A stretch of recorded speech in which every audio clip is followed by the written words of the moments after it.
Here's how being Delulu literally landed me in the New York Times. Being Delulu is literally the Solulu. Delulu, c'est la Solulu. J'ai testé de Delulu is the Solulu pendant 30 jours et voilà ce qu'il en est. I'ma be happy, I'ma be good, you better believe it, I'ma be happy, I'ma be good, get that understood.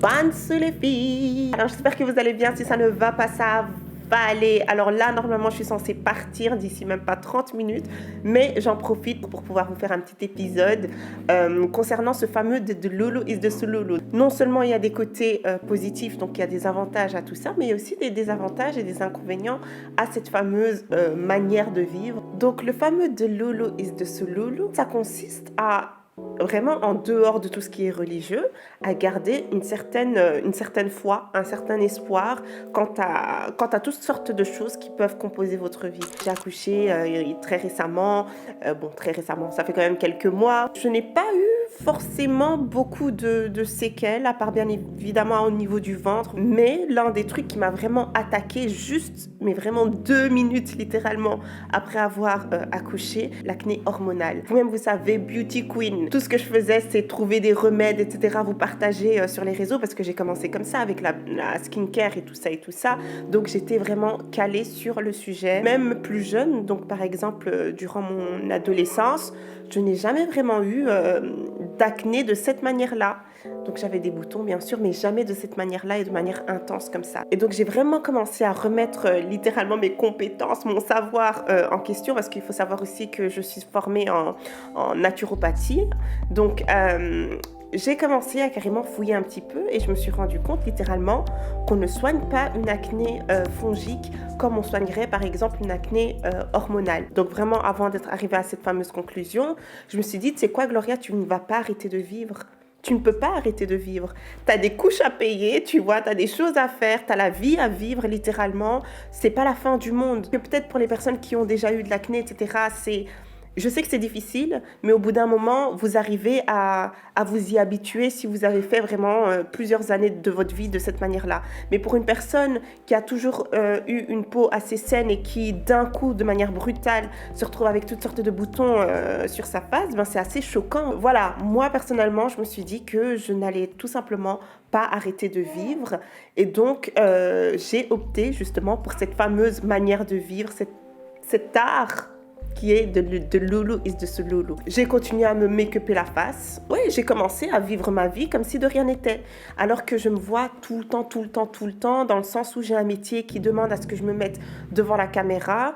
Et c'était quand même assez compliqué par moments. Je voyais mes boutons, je voyais que ça. D'ailleurs, merci à toutes les personnes qui étaient là. Des fois, des compliments par-ci, par-là, vous pensez que ça fait rien du tout, mais je vous jure, ça fait vraiment chaud au cœur.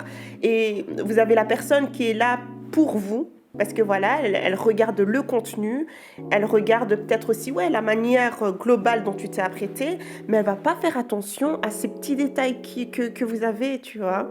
Et c'est bizarre parce que vous, de l'autre côté, c'est tout ce que vous voyez, ces petits détails. Après, les réseaux sociaux, c'est vraiment à double tranchant, hein. Bien sûr, il y a des personnes qui vont vous pointer tous les côtés négatifs, etc. Mais bon, bref. Moi, personnellement, j'ai décidé de continuer à prendre soin de moi, continuer à me mettre devant la caméra, même si je n'étais pas forcément satisfaite de mon apparence globale. Et vraiment, je continuais même avec les produits, alors que des fois, j'avais l'impression que ça ne fonctionnait pas, etc. J'ai fait ça pendant littéralement 30 jours. Premier jour, deuxième jour, troisième jour. Intégrer certains produits, retirer certains produits. Et mon état d'esprit était vraiment à un endroit très serein, parce que justement, je ne m'attendais pas à grand-chose. C'est ça justement ce fameux de Lulu is the Solulu. Il faut s'attendre à rien du tout, mais quand même poser ces fameuses actions. Et donc franchement les gars, ça a fonctionné. Et le truc le plus important dans tout ça là, c'est vraiment votre état d'esprit quand vous le faites. Vraiment la désillusion. Pour une certaine raison, ça vous permet en fait de vous aligner, de s'aligner, d'être là où on est censé être. Et j'ai l'impression que c'est aussi inconscient. Ça veut dire que ça se place dans ton inconscient et finalement, tu réussis à le vivre, tu vois. C'est trop fou. Quand on dit qu'il y a certaines choses qui se passent d'abord dans tout ce qui est inconscient, qui se passent d'abord dans tout ce qui est spirituel, etc., avant de se concrétiser, avant de devenir tangible, c'est tellement vrai, mais tellement vrai. Et donc j'ai envie, avec justement ce fameux épisode, de vous pousser à adopter justement cette fameuse manière de penser qui est de Lulu is the Solulu, fake it till you make it, qui ne tente rien à rien. Et donc là, j'ai tout plein d'exemples que je peux vous donner. Quand j'étais encore vraiment dans mes débuts YouTube et tout ça, et j'en suis sûre et certaine que beaucoup de personnes ont commencé comme ça, hein, donc elles n'ont pas attendu d'avoir tout le matériel nécessaire, etc. Ben, l'un des trucs qu'on a, je pense, tous fait, c'est entasser des boîtes ou alors entasser des livres, etc. et en faire un trépied. Ben, au final, tu as tellement fait ça, tu as tellement réaliser tes vidéos de cette manière-là. Tes vidéos-là ont pu être monétisées et avec l'argent, tu as pu t'acheter ce fameux trépied. Au final, c'est ça, la désillusion, en fait, t'a ramené là où tu en es aujourd'hui. C'est un exemple parmi tant d'autres dans n'importe quel domaine. Ça peut réellement se concrétiser et des fois on ne le voit pas de cette manière-là, on a l'impression que c'est juste normal alors que pas du tout. C'est parce que tu as stimulé cette chose-là, parce que tu as appelé cette chose-là, que tu as concentré ton énergie sur cette chose-là, que ça s'est concrétisé et que ça s'est manifesté par après. Le nombre de personnes qui n'ont pas postulé et qui se sont dit en vérité, je vais aller là-bas et je vais aller rencontrer le boss de je ne sais quoi, et je vais tout simplement lui montrer que c'est moi la personne que vous recherchez. Le nombre de personnes qui n'ont pas fait ça. Mais après, pour ça, il faut une certaine confiance en soi et il faut une certaine audace. Et j'ai envie de dire, même si la confiance en soi n'est pas là, fermez vos yeux. Comme je vous l'ai dit, là, on est vraiment dans des loulous, tu vois, dans la désillusion. Fermez vos yeux, vous n'avez pas les compétences, vous n'avez pas les moyens. Allez-y quand même et vous verrez en chemin. Vous allez peut-être être recruté. Vous allez peut-être avoir cette opportunité-là. Vous allez peut-être rencontrer cette personne-là. Vous allez peut-être, tu vois. Et c'est ça la vie en fait. J'ai l'impression qu'il faut vraiment se mettre dans ces endroits-là avec zéro matériel et 100% de foi. Au final, les choses qu'on pense tellement loin et intangibles, en fait, ce sont des choses que certaines personnes ont pu avoir entre les mains. Donc pourquoi est-ce que ça ne serait pas possible pour vous? Après, j'ai pas envie de sonner comme la meuf motivationnelle, machin, speakeuse. Je déteste ça. Je peux pas. Mais c'est dans ma nature tout simplement de vous partager ce que je pense, mes expériences et tout ça, tu vois. Et c'est... En fait, il faut pouvoir voir des fois certaines choses au-delà de ce qui se fait sur les réseaux et qui nous saoule aujourd'hui, les pubs et tout ça. Alors, je vais vous montrer comment j'ai réussi à... on est fatigué, on s'en fout. Tout le monde s'en fout. Si tu gagnais autant d'argent, tu ne serais pas là à chaque fois faire la promotion de tes formations et tout ça. On est arrivé vraiment dans une ère où c'est juste too much, tu vois, où on est submergé de choses comme ça. Ça peut servir de temps en temps, oui, les formations, etc. Mais des fois, on nous balance tellement ça à la face qu'on est fatigué. Moi, je vous dis ça là aujourd'hui, vraiment pour vous dire que j'ai pas envie de sonner comme une speakeuse ni quoi que ce soit. Je veux que vous puissiez vraiment prendre ce qui est comme ce que c'est. Donc le fameux de Lulu, je l'aime beaucoup et je voulais en faire toute une vidéo parce que ça peut s'appliquer dans toutes sortes de domaines dans votre vie, mais c'est incroyable. C'est vraiment construire son propre monde et vivre là-dedans. Donc ça veut dire que son propre monde, en fait, se trouve dans notre tête. C'est pour ça que je parle de foi. Quand on parle de foi, c'est pas uniquement de foi religieuse. Oui, bien sûr, il y a la foi religieuse, mais quand on parle de foi, on parle d'espoir. On parle du fait de ne rien voir, mais de continuer d'avancer là-dedans. Tu vois. Après, est-ce que ça a une date d'expiration? Quand je parle de ça, je parle aussi de, tu vois, ces fameux gens là, ouais, mixtape. Ils sont dans le milieu depuis, dans le business depuis. Ils jouent les, comment on dit ça, les DJ, comment on dit, les DJ set-up. Miss Jackson. Donc c'est à toi aussi, au bout d'un moment, de dire, bon, ça fait quand même 20 ans que je suis là-dedans, j'ai quand même des bouches à nourrir, il s'agirait en fait d'aller chercher un travail. Mais il y en a d'autres chez qui ça paye. Vous avez vu Kanye West au départ? Lui aussi, il était dans les de Lulu, hein. Et beaucoup de stars, tout plein de stars qui n'ont pas été pistonnées parce que maman et papa n'étaient pas, ben ce sont des stars qui ont eu ce fameux de Lulu is de ce Lulu et qui ont pu finalement atteindre et toucher du doigt ce fameux monde qu'ils avaient en tête, les Travis Scott et tout ça, c'est la même chose.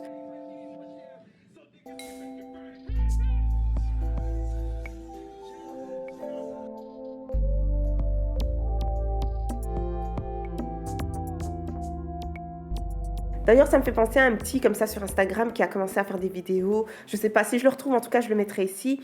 Il commençait à faire des vidéos sur Instagram et il montrait, en fait, il voulait collaborer avec Adidas. Et du coup, il s'est positionné en tant qu'ambassadeur de la marque. Il a commencé à acheter certains trucs et il vient devant la caméra. Oui, alors Adidas, j'ai acheté ça aujourd'hui, je vais essayer, machin. Franchement, trop chou, trop mignon. Il veut devenir footballeur professionnel et tout ça. Et donc, il montrait certaines de ses journées de lui en train de faire du foot, etc., etc. Et finalement, qu'est-ce qui s'est passé? Adidas l'a contacté. Non, mais vous faites quoi en fait? Vous êtes assis, vous faites quoi? Mr Beast qui a fait cette fameuse vidéo, je fais une vidéo, si dans 10 ans, je n'obtiens pas le million d'abonnés, bah j'aurais raté ma vie. Hi, me in 10 years. I'm going to schedule upload this video 10 years in the future. So you're going to see this in 2025. It's 2015 for me right now. If I don't have 1 million subscribers when you see this video, my entire life has been a failure. I hope I have 1 million subs. I better have 1 million subscribers when you guys see this. Mr Beast, il est où aujourd'hui? Cette fameuse même vidéo qu'il a faite, concernant le fait de devoir, dans 10 ans, revenir vers cette vidéo, c'est même un pas de foi. Et il a continué à faire cette fameuse vidéo, sûrement avec sa webcam ou je ne sais quoi, qualité merdique. Allez voir là où il est aujourd'hui. Vous n'avez pas besoin forcément de vous dire que ce fameux Delulu, c'est uniquement pour les stars. Ces fameuses stars, ce sont juste en fait des personnes de la vie de tous les jours qui ont réussi à toucher leurs rêves du doigt.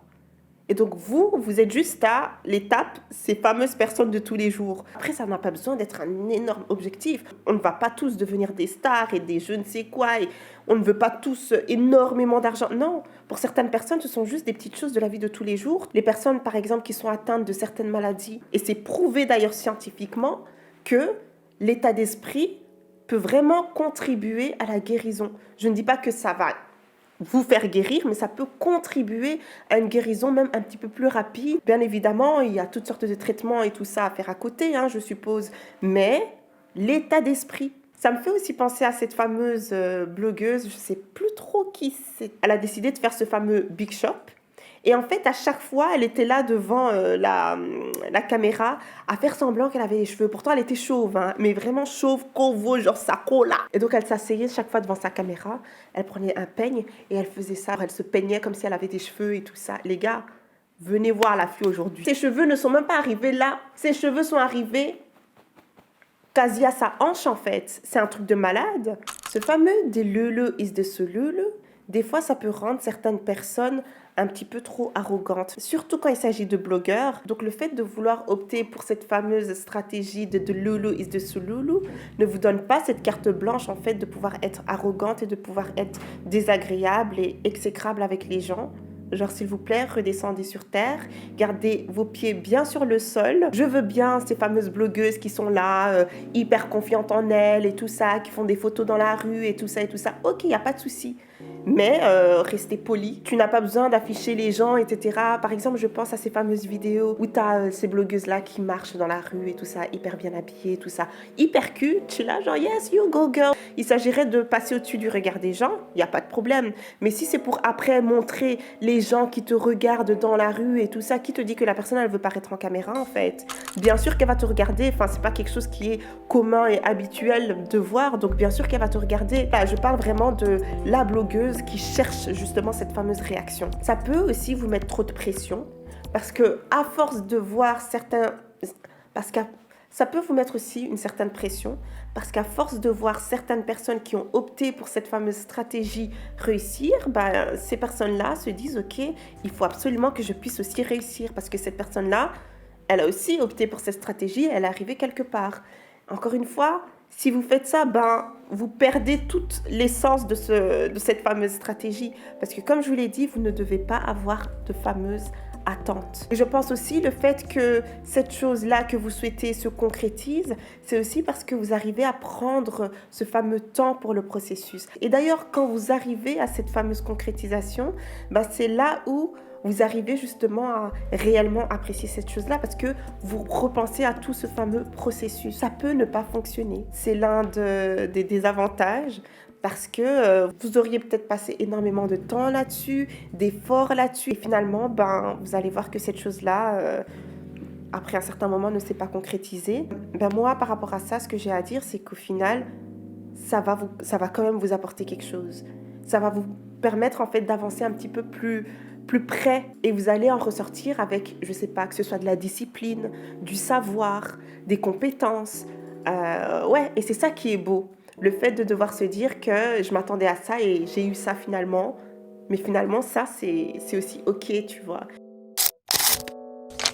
Alors, l'un des trucs les plus graves de ce fameux « The Lulu is the Sululu », et ça, je pense que j'en ferai peut-être un épisode ou quoi, c'est que the girls are getting broke, mais vraiment brokey. En fait, t'as tellement intégré cette fameuse stratégie qu'au final, tu dépenses. Ouais, je mérite ça, ouais, girl, math.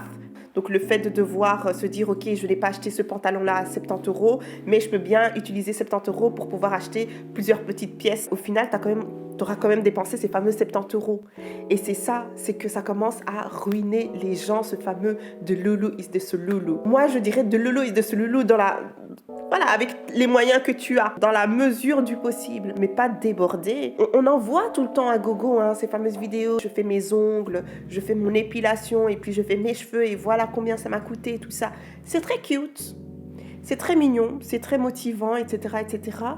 Mais tout ça quand tu as quand même certains fonds dans ton compte en banque. Parce que sinon, meuf, tu vas pas pouvoir, comme on dit, keep up.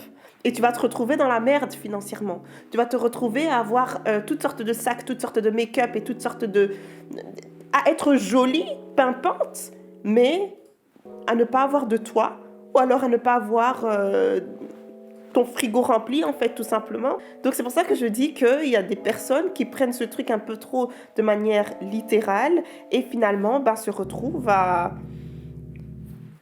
être broke. Et ça, c'est vraiment pour moi l'ultime, mais vraiment l'ultime. Les gens qui prennent la peine carrément de se former et de se dire, tu sais quoi, moi je suis médecin. Tu sais quoi, moi je suis pilote. Je vous jure qu'il y a des cas qui existent.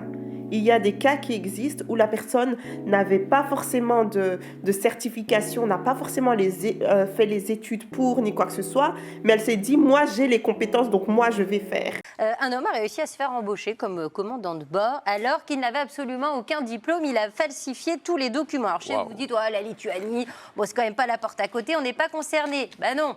Écoutez bien, puisque cet homme aurait également travaillé pour une compagnie allemande, la compagnie Eurowings, qui dessert toute l'Europe, y compris la France.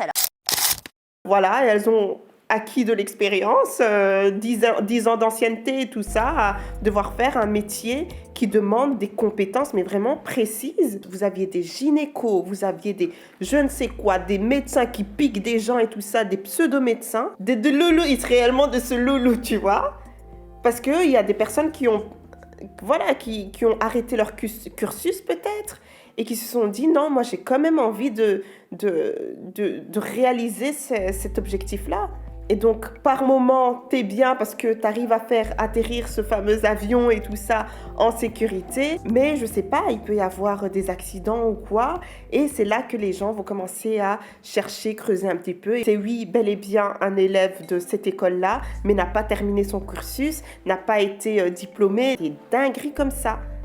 Et c'est très commun. Même, il me semble qu'il y avait un médecin qui avait fait ça quelque part en Afrique, je ne sais plus trop où. Et juste parce qu'il était blanc, ils se sont dit, il est probablement réellement qualifié. Et donc, on s'est retrouvé avec tout plein de personnes décédées. Quand il y a carrément des vies qui sont engagées là-dedans, moi, je trouve que c'est... Non, de Lulu is de ce Lulu, ça a des limites quand même. D'ailleurs, la question que j'ai à vous poser ici, c'est... Devons-nous finalement laisser cette personne exercer après avoir eu un certain nombre d'années d'expérience? Donc par exemple, vous aviez ce fameux pilote-là, après 10-15 ans, le gars, il a eu toutes sortes d'expériences, aucun accident ni quoi que ce soit dans son palmarès. Est-ce qu'on doit le laisser exercer son métier et lui donner finalement cette fameuse certification ou pas? Dites-moi ça en commentaire, j'aimerais bien savoir en tout cas votre point de vue. Donc s'il vous plaît, même si on l'a beaucoup entendu, c'est pas uniquement un truc d'influenceur, un truc de TED Talk. Prenez un pas en arrière et essayez réellement d'intégrer cette fameuse stratégie. Allez, c'est tout pour aujourd'hui. Si vous avez bien aimé la vidéo, mettez des pouces, ça m'aide réellement. Commentez, dites-moi ce que vous en pensez, si vous avez déjà testé. N'oubliez pas que je suis sur Spotify, allez me suivre sur Instagram, Tiny and Brown, et à la prochaine. Bisous, bisous. Mouah.